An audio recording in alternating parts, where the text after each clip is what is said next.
entonces, esto es la forma como muere el bicho adentro del autoclave. Eso es muy importante que sepan. Y si ustedes entienden cómo muere el bichito adentro de un autoclave, su mecanismo de muerte, prácticamente tenemos lo que es esterilización. Por eso estas diapositivas son muy importantes que la entiendan. Si no la entienden, vuelvo a repetir. Bien. Nosotros, espero que ustedes no se hayan escapado de la clase de biología.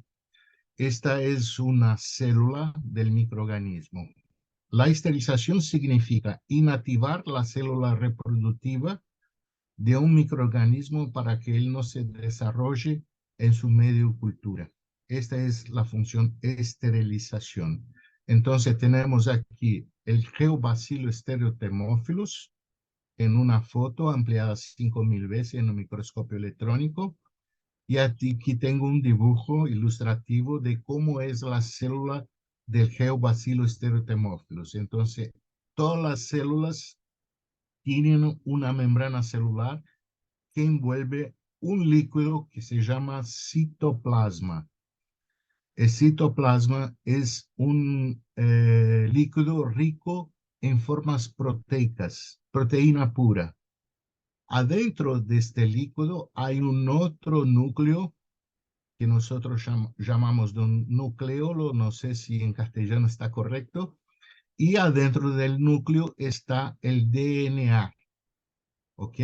La función de esterilización es inactivar el DNA para que no haya reproducibilidad del microorganismo.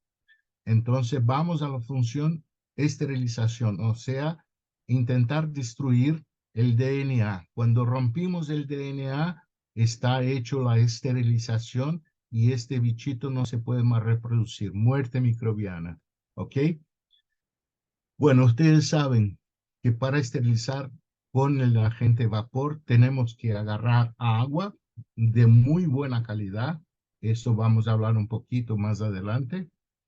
Esta agua, entregamos tanta energía a esta agua que ella se calienta a una tasa de 500 calorías hora y esto agarra temperatura y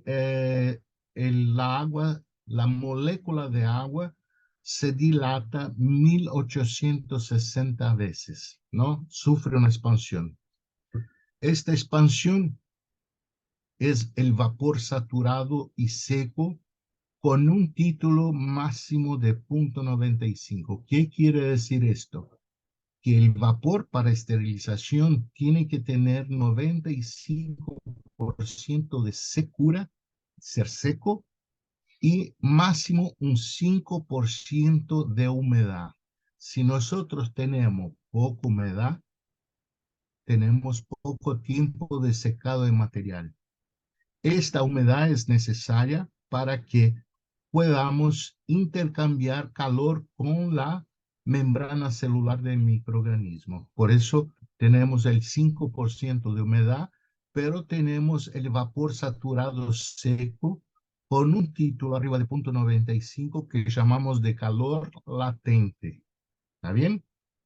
Este calor latente, como tiene mucha energía concentrada, va a intercambiar calor con la membrana celular. Y aquí en la segunda dibujo tenemos una ilustración. ¿Qué pasa en la superficie de la membrana celular cuando el vapor llega y toca la membrana celular? Sea a 134 o a 121 grados, la información es la misma, ¿ok? El vapor viene tan saturado que cuando toca la pared celular que tiene una temperatura mucho menor, fría, hay lo que nosotros decimos la explosión del vapor. O sea, ahí está un poco la cinética del proceso de esterilización.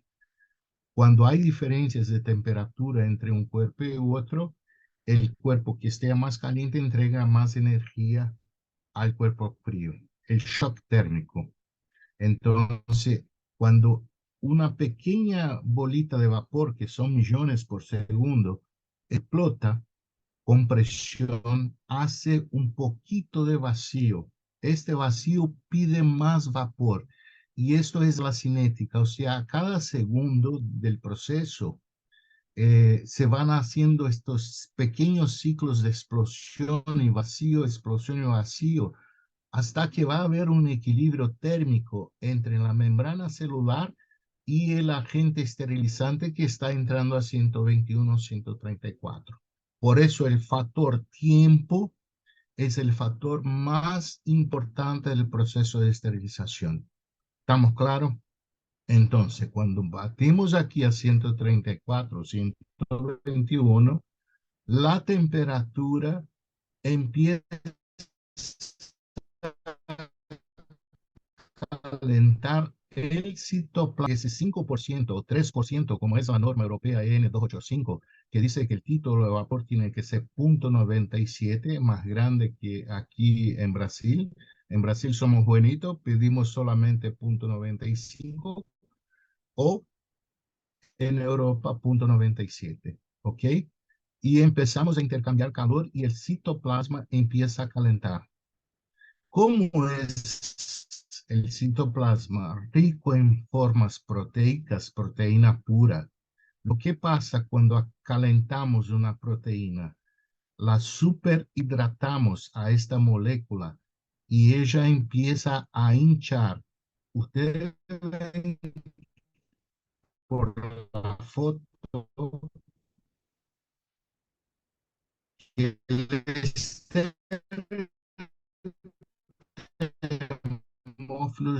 y ahí esta temperatura sigue avanzando el DNA de la célula. Cuando este DNA se calienta por ser una forma proteica también, se calienta y se superhidrata esta molécula.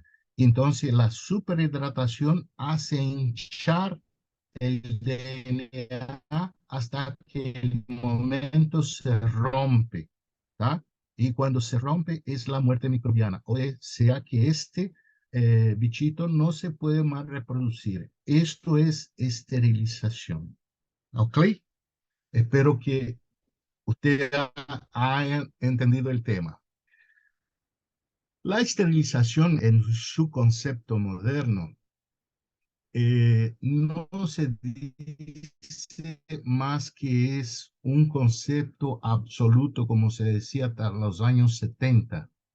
En los años 70, algunos tipos como Branch, James Agaloco, De Vecchi, los grandes mestres de la esterilización moderna, han rompido la barrera del concepto antiguo de esterilización que nosotros teníamos como un conjunto de operaciones que destinaba a eliminar o matar todas las formas de microorganismo.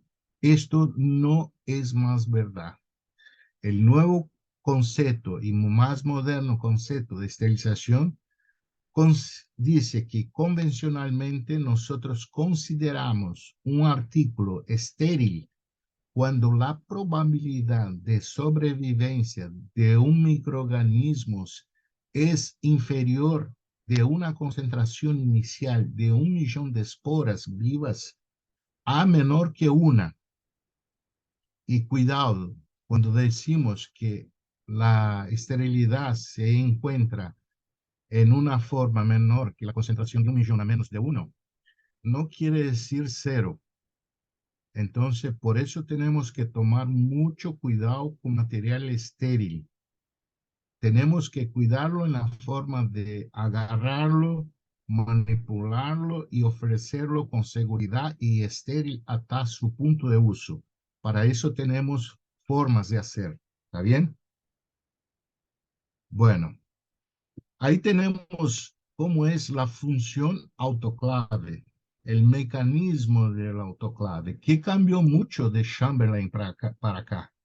Esta es un dibujo muy rudimentario de una autoclave muy básica por normatización, ¿tá? EN285 por lo menos tiene que ser esto. O sea, todo un autoclave tiene cámara interna que está en gris, tiene que tener cámara externa que tiene dos funciones. Una, circular vapor para mantener caliente la cámara intercambiar calor y mantener la estructura mecánica del autoclave porque hay presiones, ¿tá? Entonces, estas costillas o stays, como le decimos en mecánica, refuerza la cámara porque trabajamos con presiones superiores a 2 kilos aquí adentro, ¿ok? Nosotros generamos vapor en una calderín de acero inoxidable con resistencias en acero inoxidable y tenemos que dejar, los buenos generadores o los buenos fabricantes dejan un espacio para que haya la saturación del vapor. Si ustedes ven que no sé cómo se dice aquí en castellano, pero la boya que comanda el nivel de agua de un generador tiene que estar más o menos 40% de agua, 60% de agua y 40% vacío de la superficie interna de un calderín para que se pueda producir vapor saturado. ¿Ok?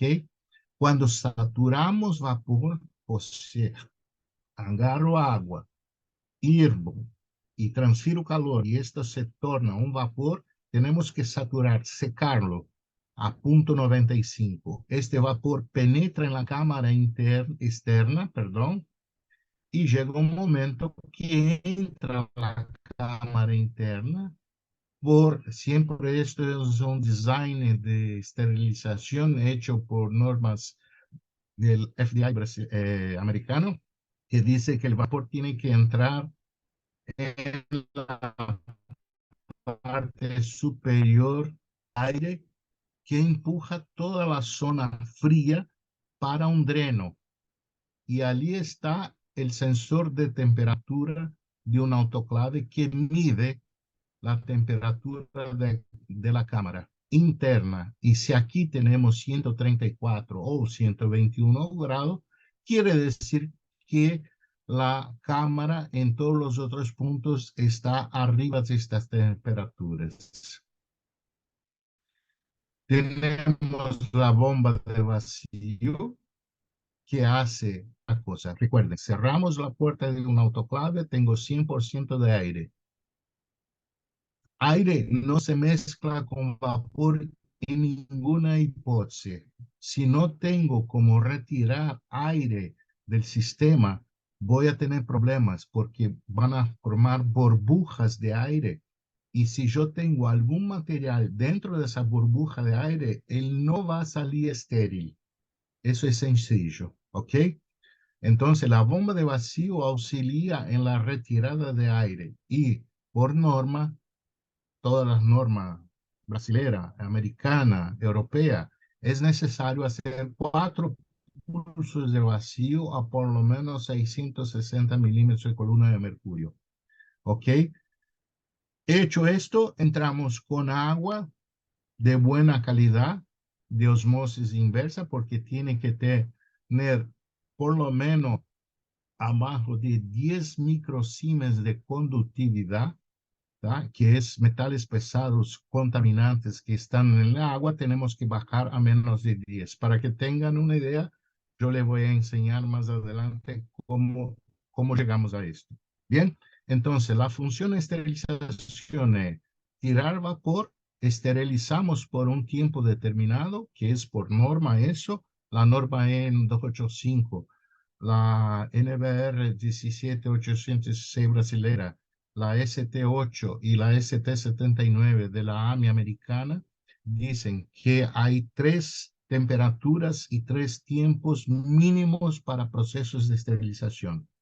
121 grados por lo menos 15 minutos, 126 grados por lo menos 10 minutos y 134 grados por lo menos 3 minutos y medio.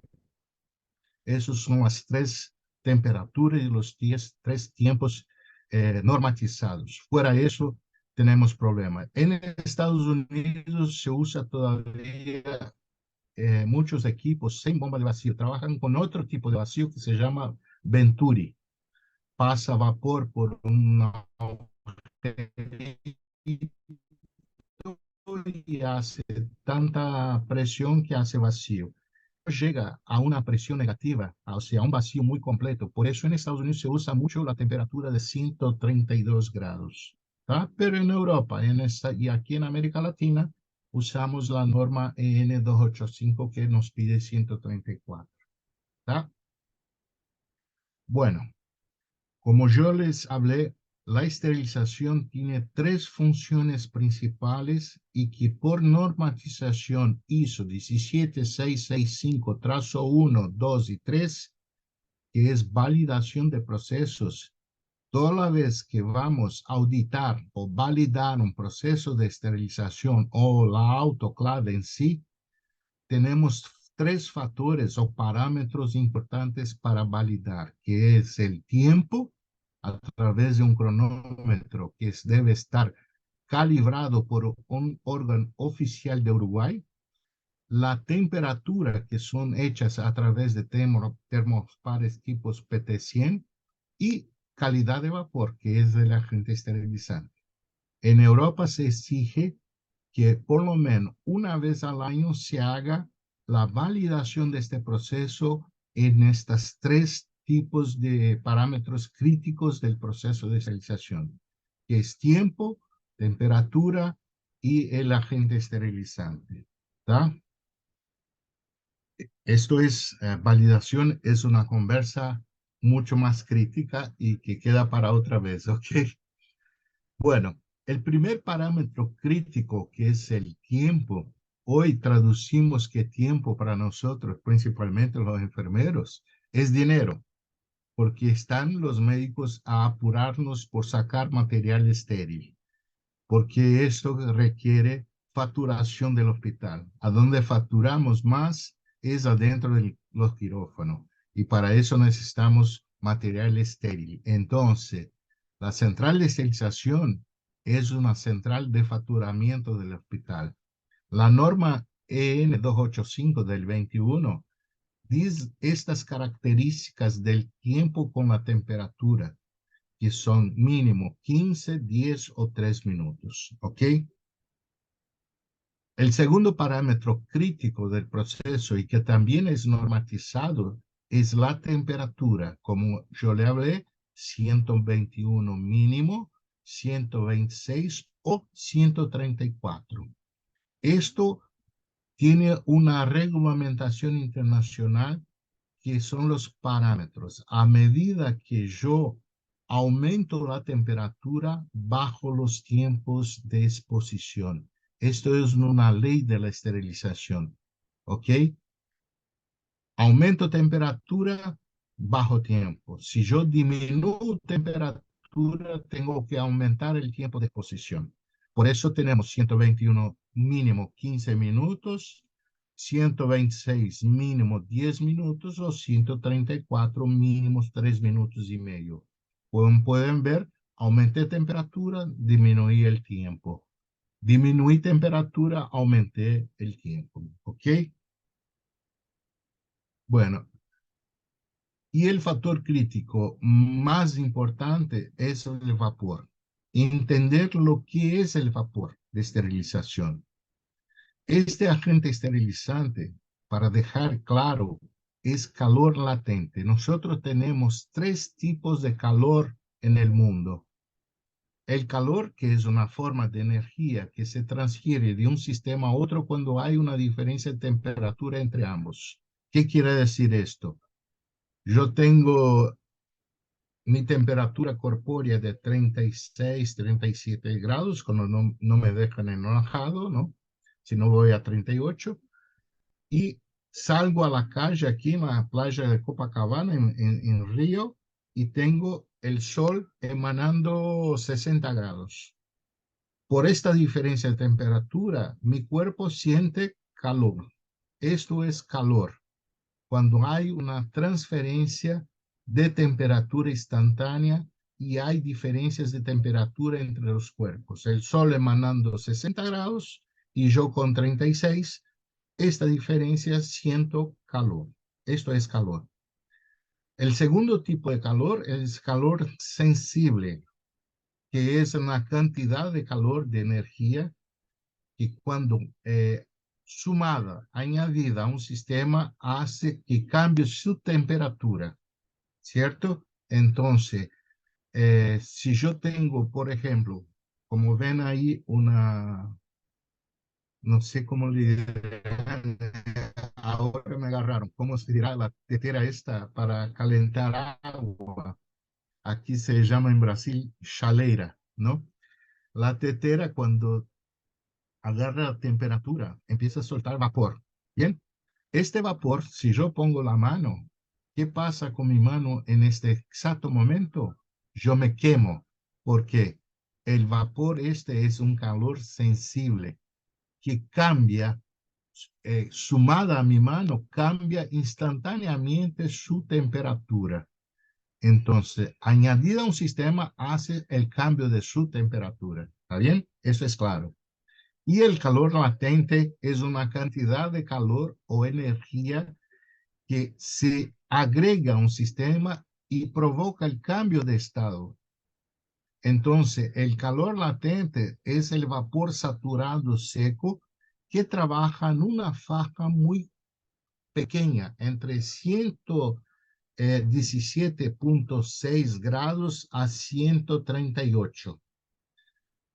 Temperaturas arriba de 138 hacen que el calor sea un calor sensible, que tiene mucha energía, per, perdón, tiene mucha temperatura, pero no tiene energía concentrada. Esta es la diferencia.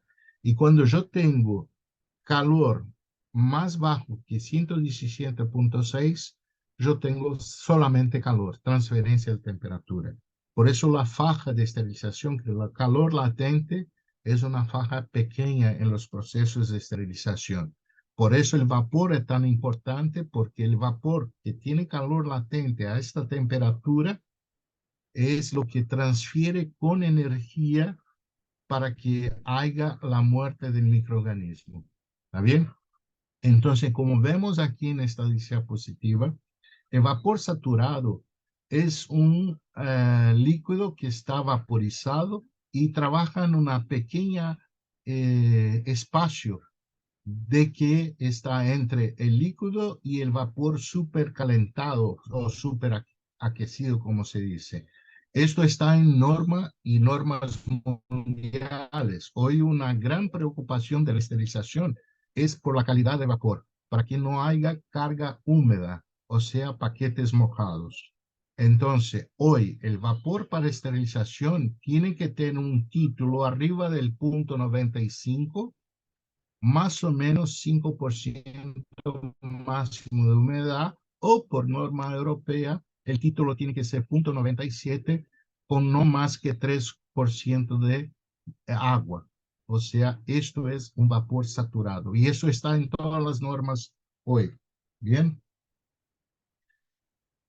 Pero para que alcancemos una calidad de agente esterilizante, que es el vapor de agua, esta agua que se suministra al generador de vapor para tener vapor de calidad de 0,95 o 0,97 de su titularidad, yo ahí hice un cuadrito de las normas brasileras, europeas y americanas. Entonces tenemos los contaminantes que se producen o que vienen con la agua, y tenemos que reducirlos a través de sistemas de purificación de agua, sea por osmosis reversa, sea por un filtro, superfiltración, en fin, cualquier sistema que haga la purificación del agua. La norma brasilera exige como residuos de evaporación mínimo abajo de 15 miligramos por litro. En la norma europea, abajo de 10 miligramos por litro. La AMI ya no dice nada. Voy a agarrar lo que principalmente agarran aquí, es hierro, que viene mucho contaminado, principalmente en los edificios que son muy viejos de hospitales. Toda la tubería del hospital es de hierro. El hierro por el tiempo, 20, 30 años, empieza a desprender metales pesados en la agua. Entonces, por muchas veces en las articulaciones de los instrumentos, vamos a tener oxidación. Entonces, esto es un señal que tenemos problema con la agua, ¿tá? Por eso el hierro es muy importante y todas las normas piden que sea abajo esta concentración de 0,2, ¿tá? Tenemos los cloretos, sales, abajo de 3, de 2 y de 1. Vean que cada uno exige más. Y lo principal, que es unánime entre los tres, y es la cosa más fácil de controlar adentro de nuestra central de esterilización, es la conductividad de la agua, que se hace por microsiemens. O sea, la agua contiene metales pesados. Este metales que están en la agua hacen conductividad. Esta conductividad es medida por un aparato que cuesta $10, que es un conductivímetro de agua. Esta conductividad en Brasil, como somos muy bonitos, exigimos abajo de 50 microsiemens. Para que tengan una idea, la agua de una osmosis inversa sale abajo de 10 microsiemens. Entonces, por eso se usa mucho osmosis inversa en los sistemas de purificación de agua, porque son los más prácticos, ¿tá?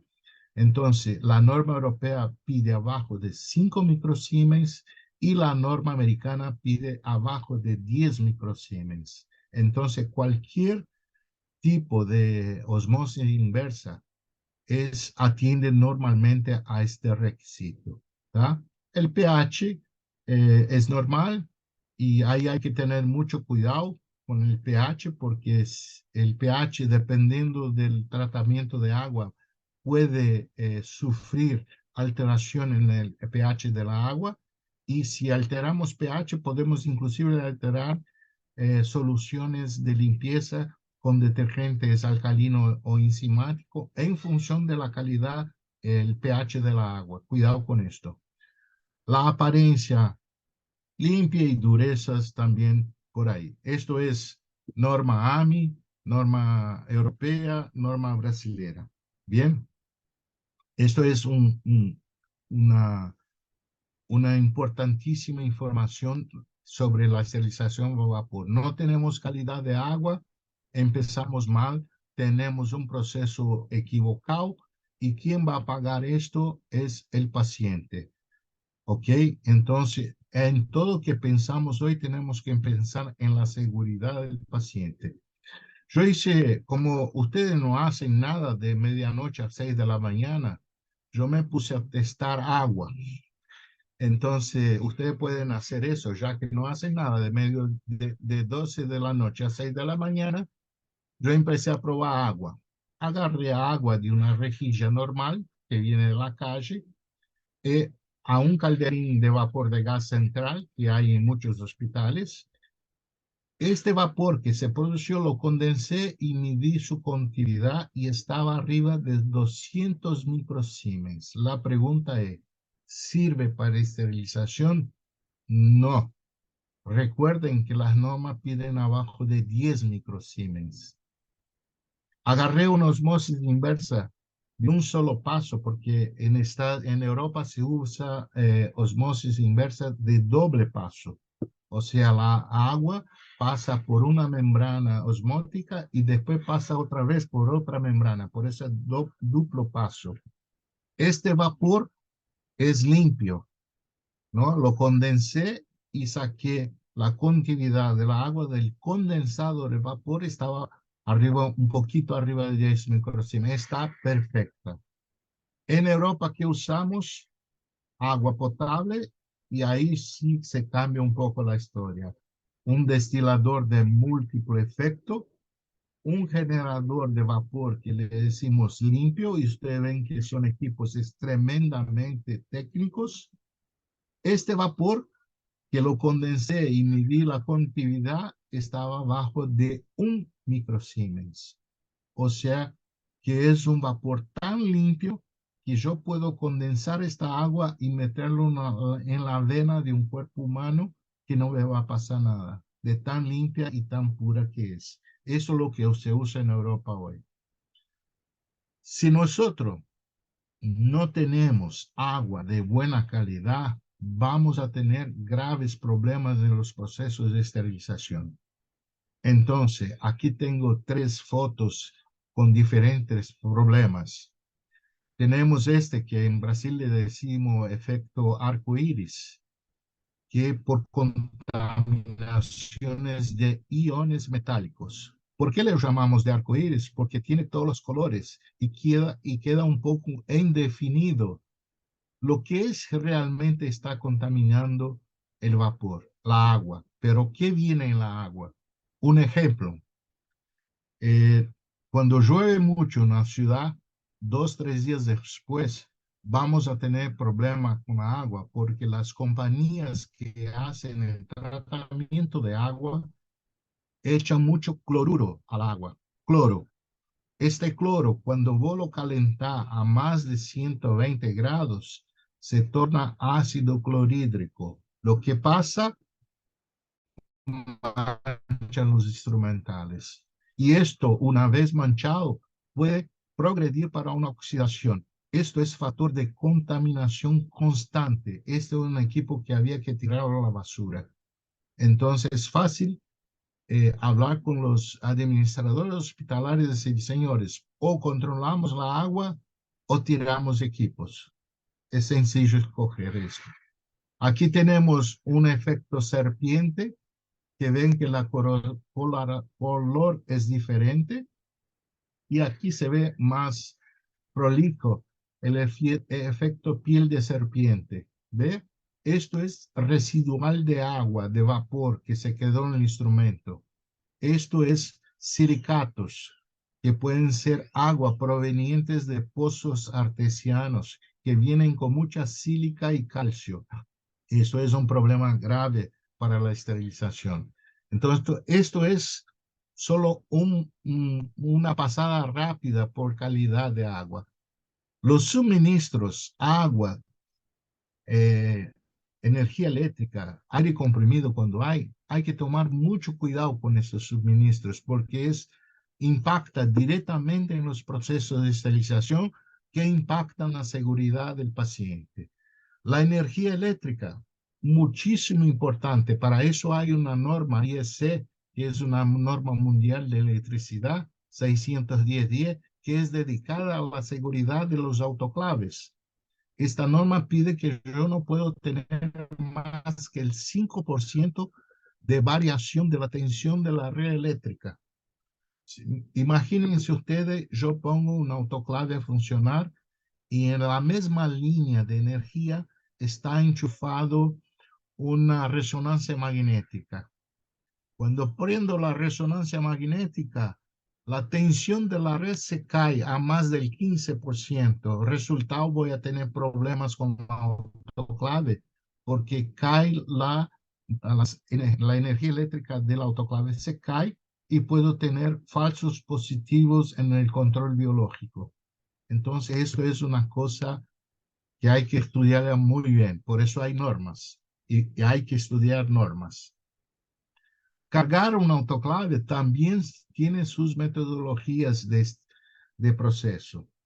En la norma 17665 de la ISO, hay una tabla que vos podés formar familias por atributos generales que le puede dar a estas familias de materiales que van a ser procesados y darle una letra de criticidad, o sea, por riesgo de exposición al vapor, vos podés formar familias y decir cuáles son los procesos ideales para esterilizar, por ejemplo, tejidos o para esterilizar cajas con instrumentales con hasta 12 kilos de peso, como exigen las normas.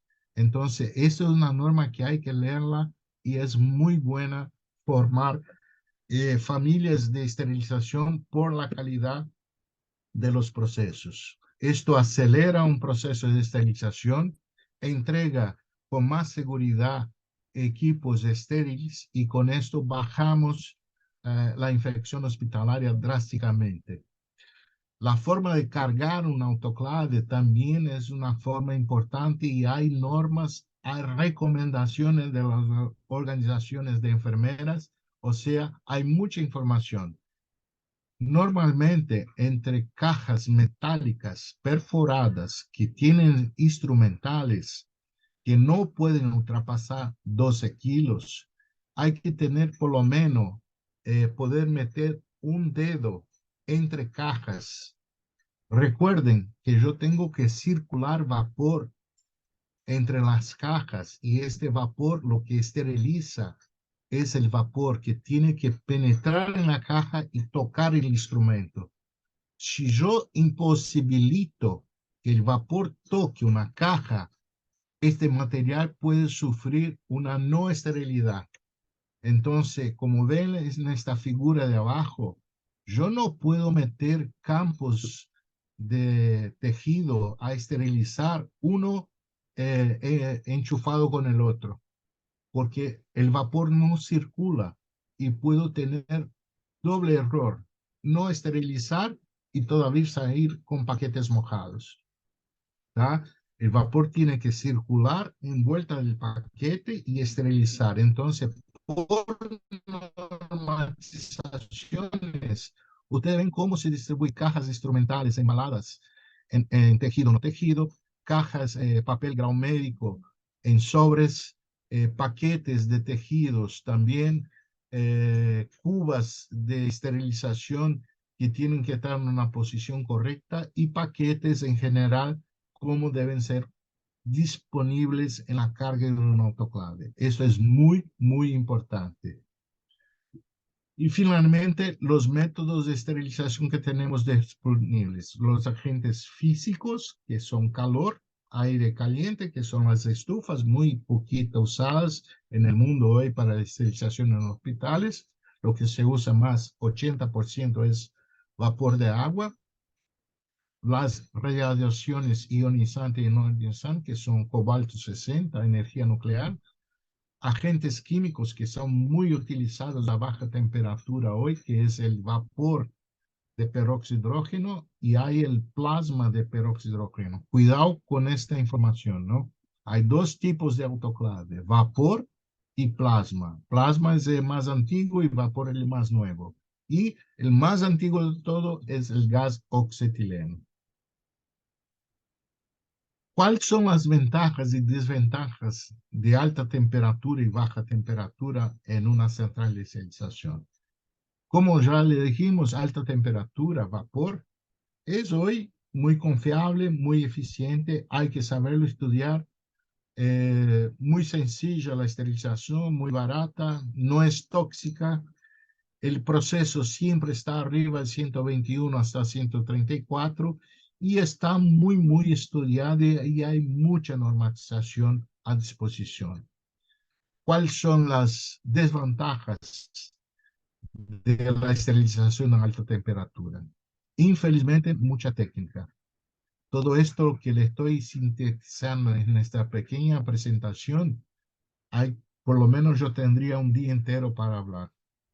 Sistemas de barrera estéril, que son los sobres para empacar, también hay que estudiarlos muy bien, porque si no podemos tener carga mojada. Calidad de agua, otro problema grande, hay que estudiarlo. Alta temperatura, hay que ver qué familias de piezas de material que vamos a esterilizar pueden sufrir.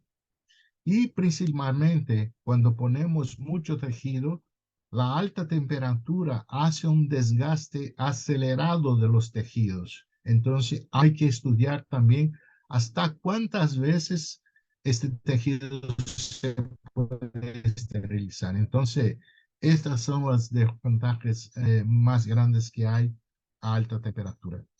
Las ventajas en baja temperatura es que hoy los sistemas de esterilización son extremadamente confiables y muy eficientes, porque ya hacen procesos de esterilización a 16 minutos, a 50, 55 grados. Entonces, para procesar materiales que pueden sufrir con temperatura, se usa baja temperatura. ¿no? Entonces, son materiales que son sensibles al calor, pasan tranquilamente. Son procesos muy rápidos hoy, tienen mucha modernidad y mucha tecnología envolvida. Entonces, yo creo que estas son las ventajas más grandes que hay en baja temperatura. ¿Cuáles son las desventajas en baja temperatura? Problema que algunos procesos son tóxicos, como el oxetileno.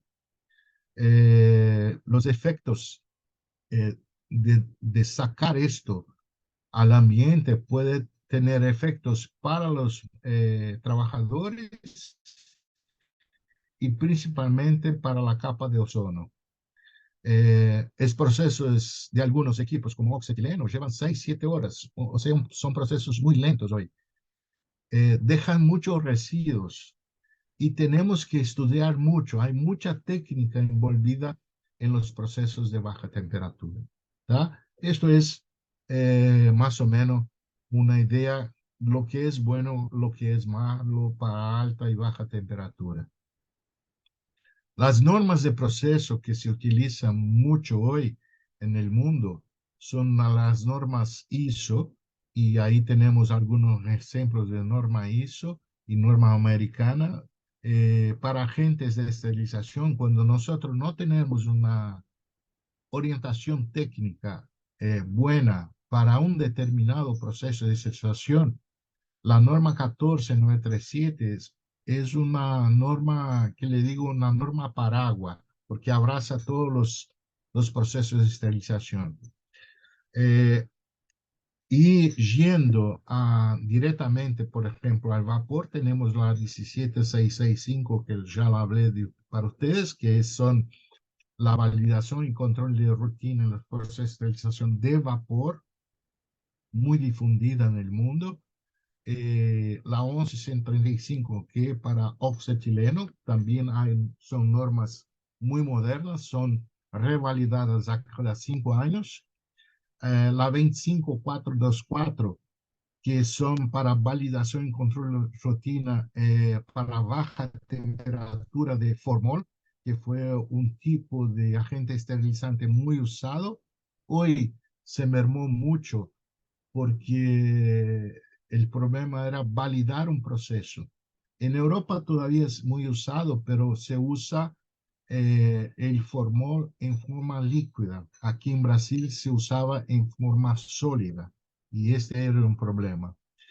Y la más moderna hoy, que la hizo 22441, que salió el año pasado, es para la baja temperatura de vapor de peróxido de hidrógeno, que es el sistema más moderno de esterilización. Por eso tienen la norma ISO mundial, la norma americana, que es la misma, y la CT ST58. ¿Tá?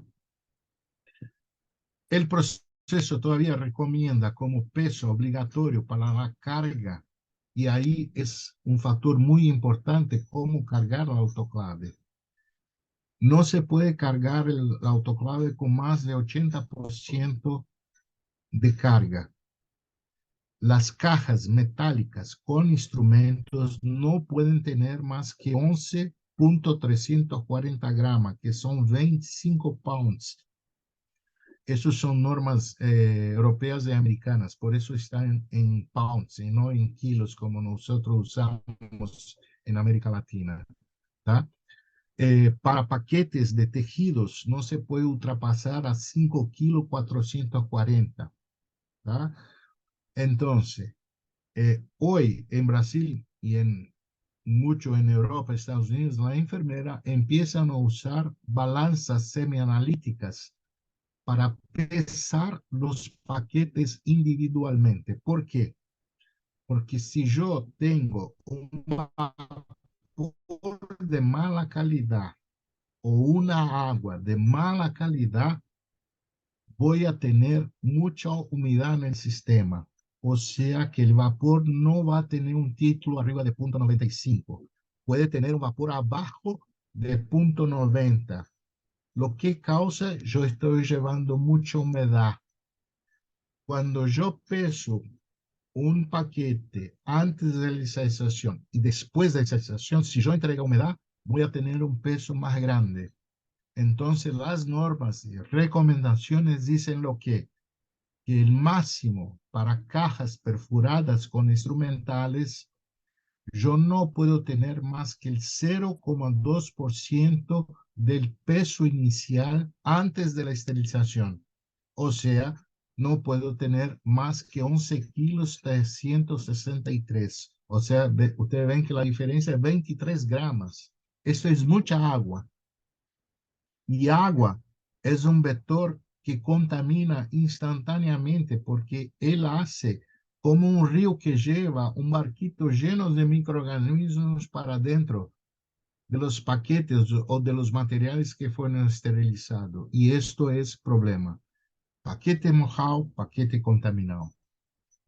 Para paquetes de tejidos, máximo 1% del peso inicial, o sea, de 5 kilos 440, yo no puedo ultrapasar a 5 kilos 495 gramos.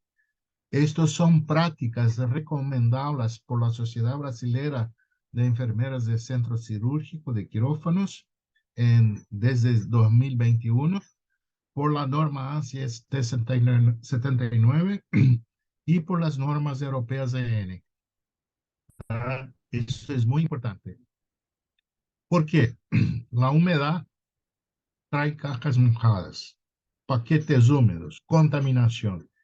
Estos son viejos, resultados muy viejos para la esterilización.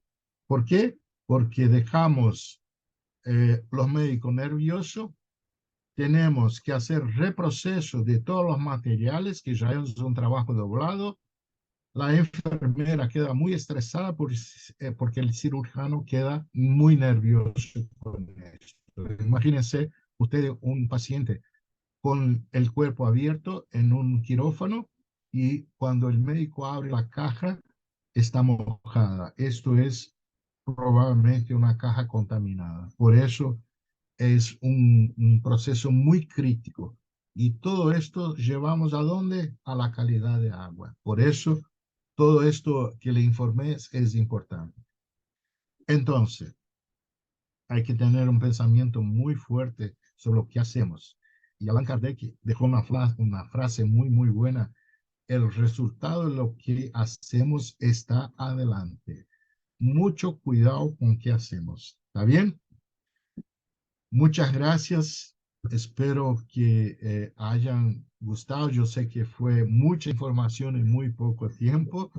Eh, Cuando necesiten otra vez de más informaciones sobre esterilización, por favor, Silvia, con mucho gusto a los compañeros de Uruguay le podré traer más informaciones. Muchas gracias, muito obrigado pela informação, pela oportunidade. E aqui nos quedamos mais uma vez. Bien, muchas gracias.